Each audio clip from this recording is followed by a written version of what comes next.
There are moments in life that mark a clear before and after, the kind where you can point to a specific Tuesday evening and say, "Everything changed here.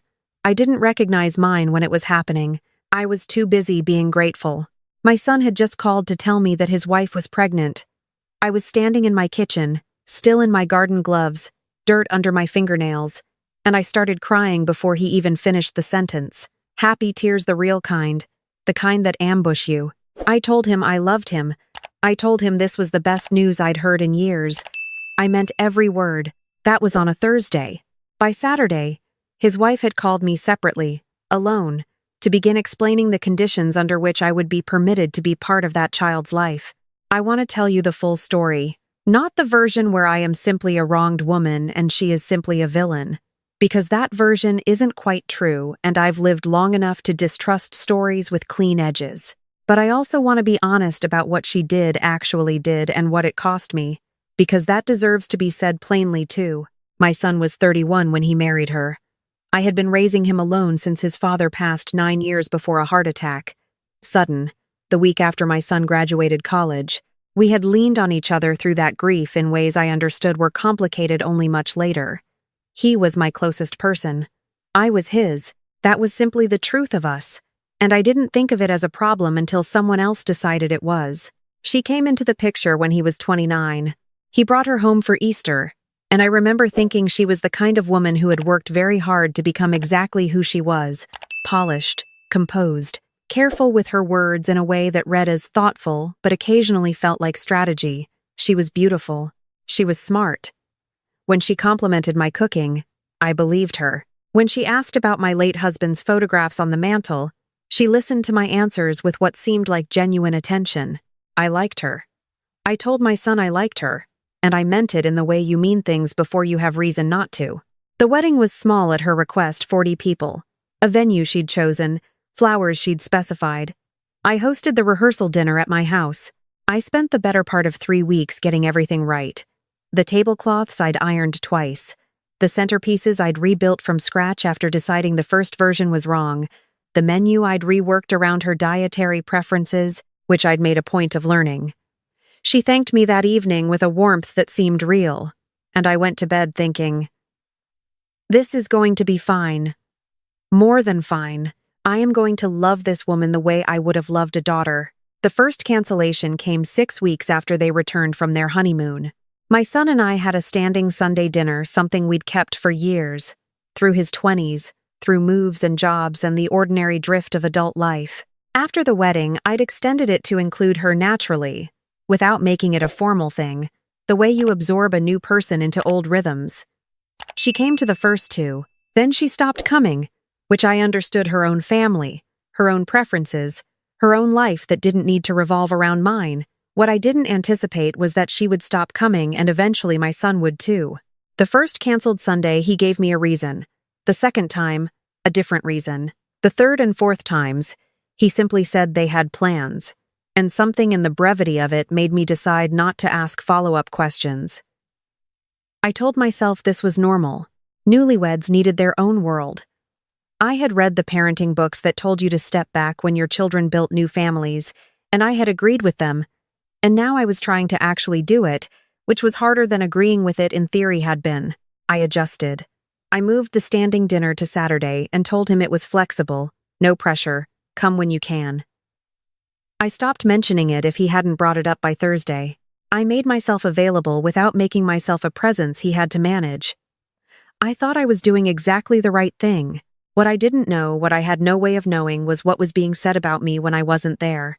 I found out from my son's oldest friend, a man who had eaten at my table more times than I could count, who had been in my son's life since they were freshman roommates, who called me one evening in the kind of awkward, halting tone people use when they've decided to do something uncomfortable because they believe it's the right thing. He said he'd been at a gathering a few weeks earlier, people my son and his wife socialized with, some of whom I'd met, some I hadn't.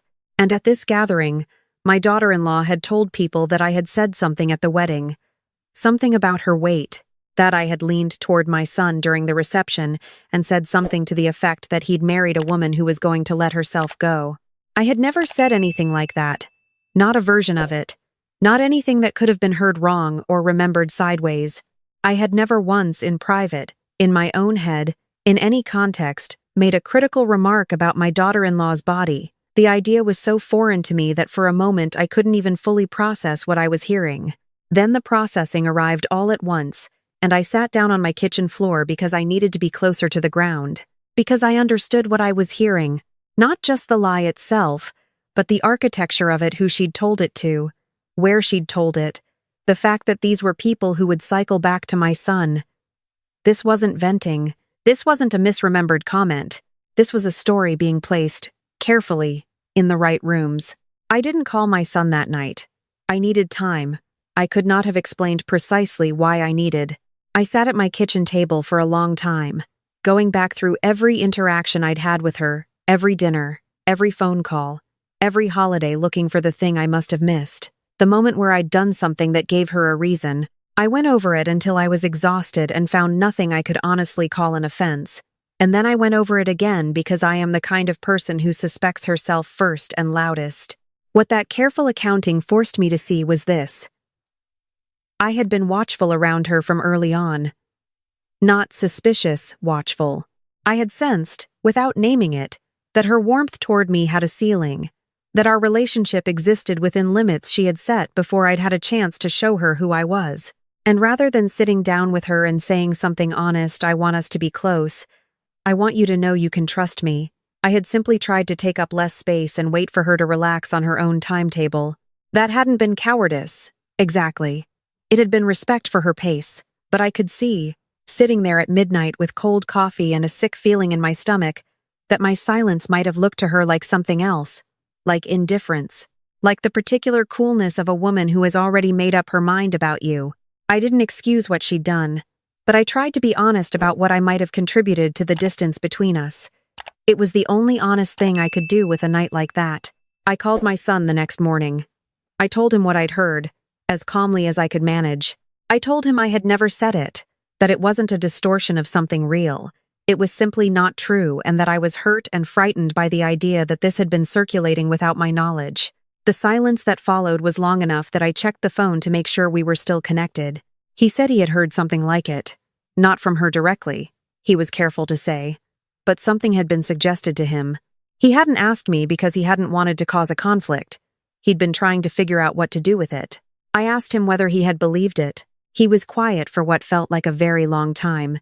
He said he didn't know. He said things between us had felt different for months and he'd been trying to understand why, and he supposed he'd let that feeling do the believing for him without examining it too closely. He said he loved me. He said he needed time to think. I told him I understood. I told him I loved him too and would give him whatever time he needed. I told him very clearly, one more time, that I had not said what he'd heard, I said. Then I hung up and sat with a feeling I've thought about many times since. It wasn't quite like anything else I'd experienced, not grief, not anger, though it contained elements of both. It was more like vertigo, like reaching for something solid and finding out the floor had shifted. He didn't call for 11 days. During those 11 days, I kept the worst possibilities at a safe distance by staying busy.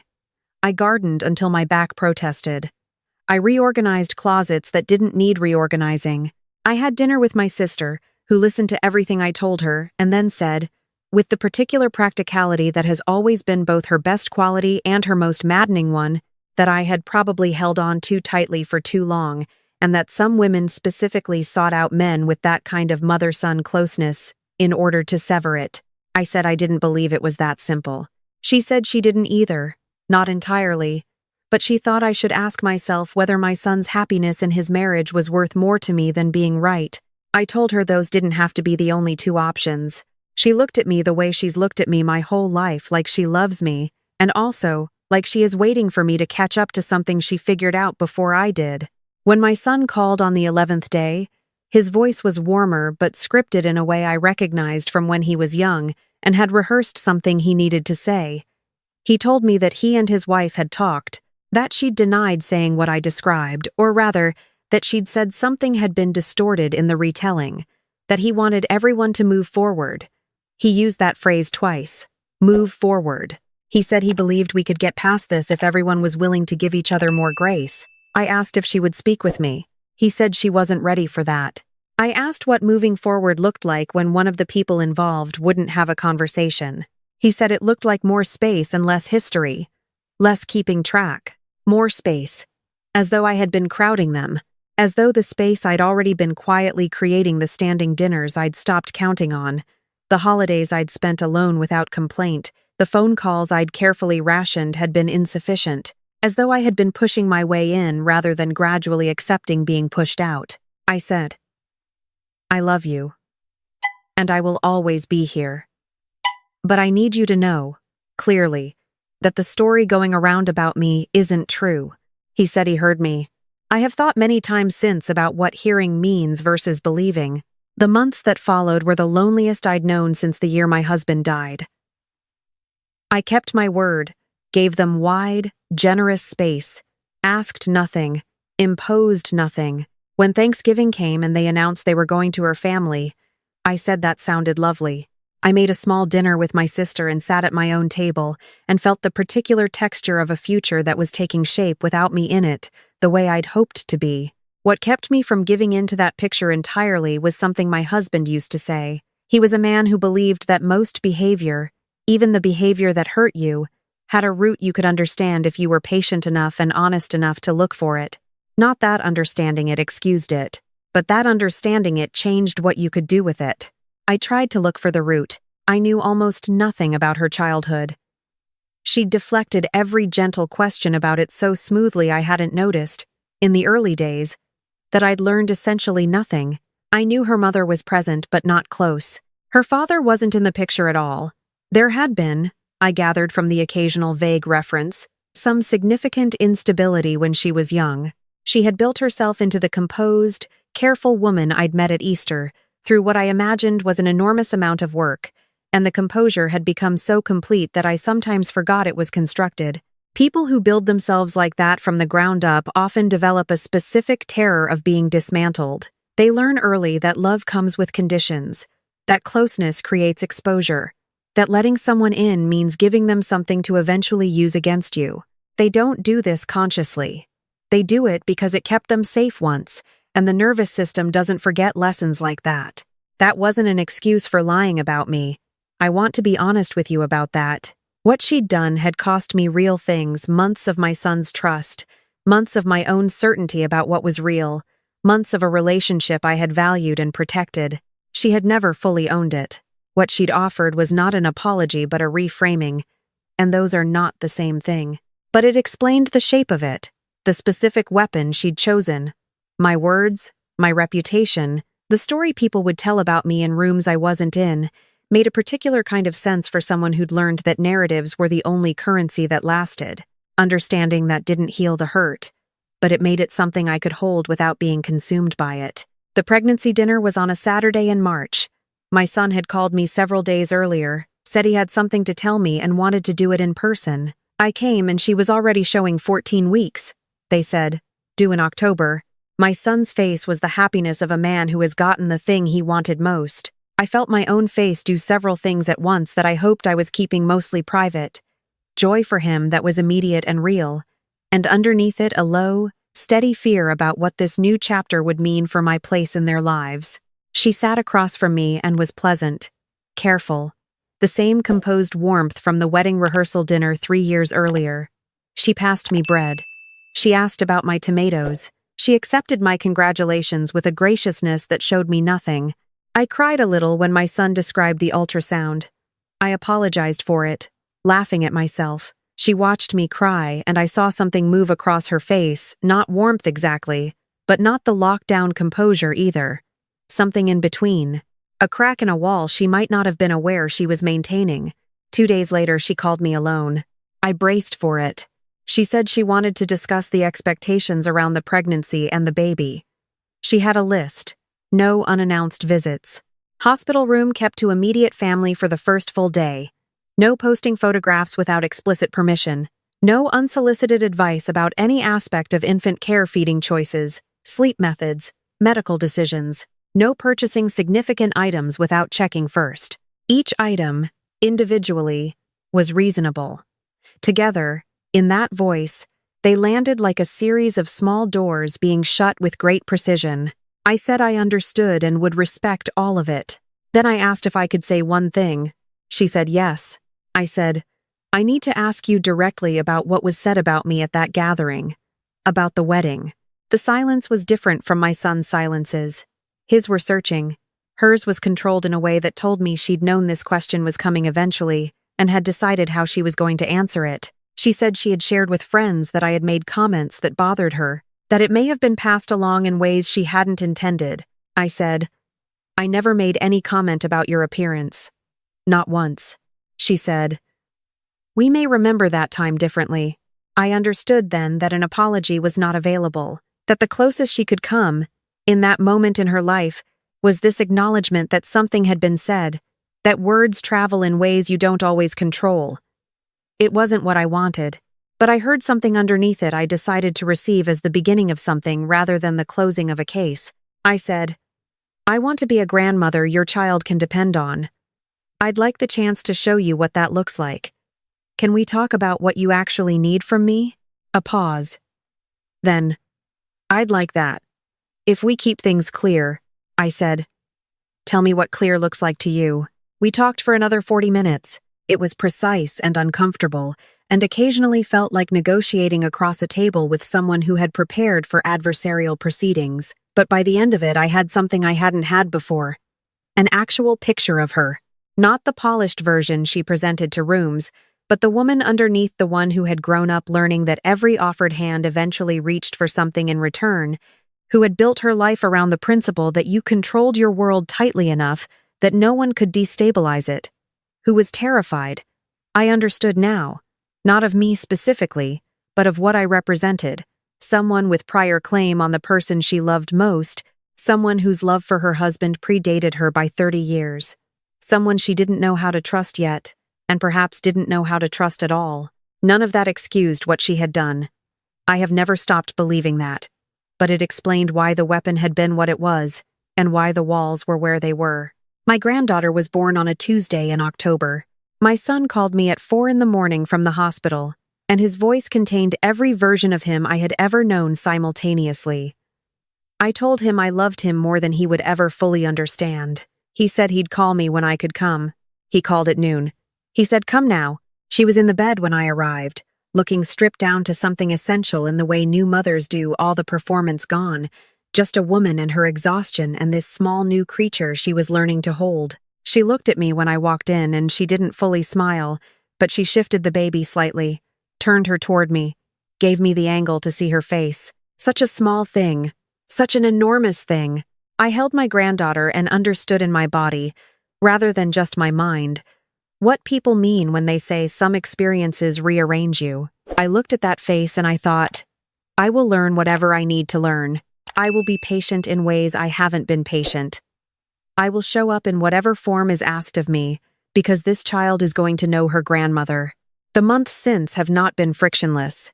They will not be, I think, ever. My daughter-in-law and I are not close in the way I once dreamed we might be. There are still moments when something I say lands wrong.